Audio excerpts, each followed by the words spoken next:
Bonjour chers internautes, bienvenue au Koré Kibaru du mois d'octobre pour vous informer des activités artistiques et culturelles tenues pendant le mois de septembre dans le monde entier. Les week-ends du vendredi 6 et du samedi 14 septembre ont été marqués respectivement par la projection des films et l'animation musicale du groupe Dugulinkan au Centre culturel Koré. Les détails.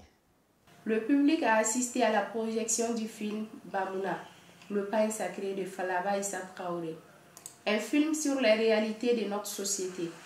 Et le samedi 14 septembre, le groupe de musique Dugulinkan a fait de très belles prestations au Centre culturel Koré à Ségou.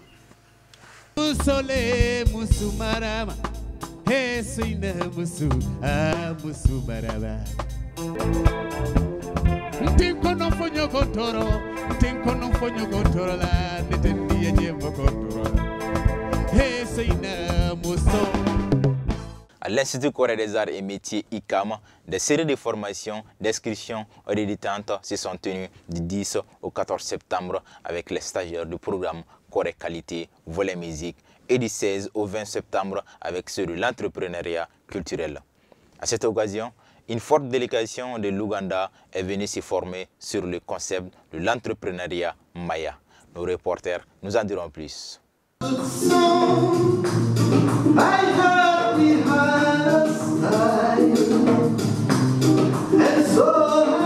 Suivant la planification annuelle des sessions de renforcement des capacités des stagiaires du programme Koré Qualité, l'Institut Koré des Arts et Métiers ICAM a organisé du 10 au 14 septembre la session de formation au niveau de la musique avec les artistes maliens Adam Wan et Gaussou Diao Fardo sous l'encadrement de Centric Maïtoulou du Congo Sénégal.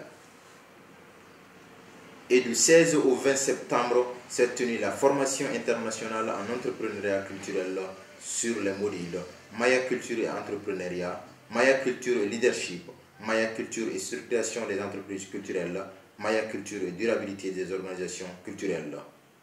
Ensuite, des visites de modèles d'organisations culturelles et touristiques s'en sont suivies. Cette session s'est déroulée en deux phases et en bilingue avec les entrepreneurs francophones venus du Togo, Burkina Faso, Congo-Brazza, Mauritanie, Sénégal, Mali et une forte délégation d'entrepreneurs culturels anglophones venus de l'Ouganda. La session a été assurée par les facilitateurs internationaux et nationaux venus du Togo, du Congo, du Sénégal et ceux du Mali. Cette session a été une belle opportunité d'échange, de renforcement des capacités et de réseautage entre les entrepreneurs culturels de divers pays, grâce à laquelle beaucoup de futurs projets naîtront. Après la remise officielle des attestations de formation, les participants ont été au vernissage des expositions individuelles d'Ange-Marie Dako et Mohamed Diabagaté, tous bénéficiaires du programme Koré Qualité, volet art visuel de l'ICAM. Pour joindre l'utile à l'agréable, la session s'est terminée par un concert live avec l'orchestre coréen de Ségou.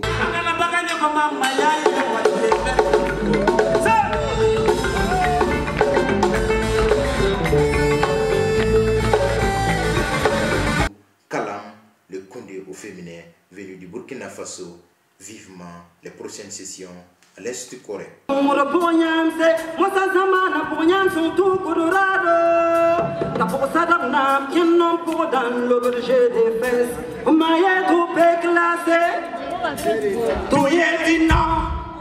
Dans le cadre des préparatifs de la 11e édition du Massa d'Abidjan, le comité artistique international a tenu sa réunion technique du 23 au 27 septembre à Abidjan. Les commentaires. La réunion technique du comité artistique international CAU du Massa s'est tenue à Abidjan. En vue de la 11e édition du Massa, qui se déroulera du 7 au 14 mars 2020 à Abidjan, autour du thème « L'Afrique monde ». À l'issue de ces travaux du comité, la liste des groupes sélectionnés a été annoncée et disponible sur leur site www.massa.ci. Comme on dit, les livres donnent des ailes et la lecture montre le chemin. C'est dans cette optique que les 2 nouveaux livres des éditions Corée ont été présentés au public le 21 septembre par leur auteur Mamou Daffé, directeur du Centre culturel Corée et de l'Institut Corée. Les commentaires. Le public était au rendez-vous pour le lancement des 2 livres écrits par M. Mamou Daffé, intitulés Maya Culture Entrepreneuriat et promotion de l'économie locale, modèle CEPEL Ségou. Ces 2 ouvrages sont le fruit des pratiques entrepreneuriales de l'auteur, axés sur son style de management et de leadership, suivant nos valeurs sociétales. Il y a un ancien qui disait toujours, il faut toujours travailler, il faut encore travailler, il faut surtout travailler, il faut beaucoup travailler. Voilà. Déboussolé, une pièce de théâtre écrite par Lévi Togo et présentée au grand public le 27 septembre par l'association Ankablo et Acte 7 au Palais de la Culture de Bamako. Les images. L'association Ankablo et Acte 7 ont présenté la pièce de théâtre Déboussolé. Une pièce basée sur la réalité de nos sociétés et écrite par l'entrepreneur Maya Lévi Togo, pour toujours montrer au monde que ça bouge au Mali. Les journées nationales du patrimoine culturel ont été organisées du 28 au 30 septembre dans la capitale de Balanza, Ségou. Les images. L'édition 2019 des Journées nationales du patrimoine culturel s'est déroulée du 28 au 30 septembre à Ségou, autour de la thématique « Implication de la jeunesse dans la protection et la promotion du patrimoine culturel, rôle et place des valeurs culturelles dans la construction citoyenne ». Au cours de ces journées, des réflexions ont été menées par des experts et autres acteurs culturels autour du thème. Bravo au département de la culture.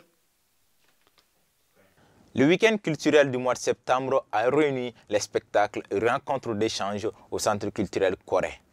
Les détails dans les commentaires. Au Centre culturel Corée, le week-end culturel a commencé le vendredi 27 septembre par une très belle soirée théâtrale pleine de conseils et dans une véritable ambiance avec l'association Ondjigi Art dans la pièce Le Jardin de Femmes.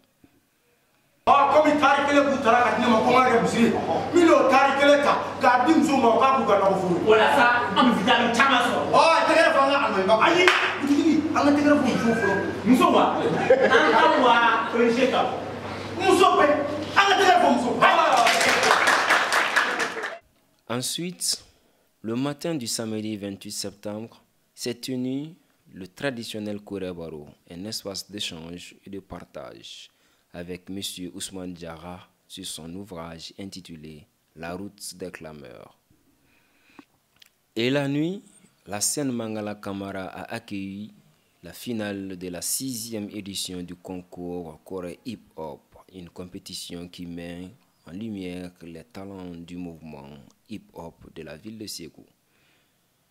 Après un mois de compétitivité, les membres du jury ont proclamé premier Zikino, bénéficiant d'un trophée, une attestation, une enveloppe, l'enregistrement d'un single au studio Corée, un clip et participera au Assalamu Alaikum Festival en Mauritanie. Deuxième, Boulzin et troisième, Yariflo, bénéficiant chacun d'une enveloppe, une attestation et représenteront la ville de Ségou au Festival Noël Hip Hop de Bamako. Bravo à tous les candidats et vivement la 7e édition. Chers internautes, nous voilà au terme de ce Corée Kibaro. N'oubliez surtout pas de liker, commenter, partager nos différentes vidéos. Restez connectés sur Corée Web TV. L'info continue.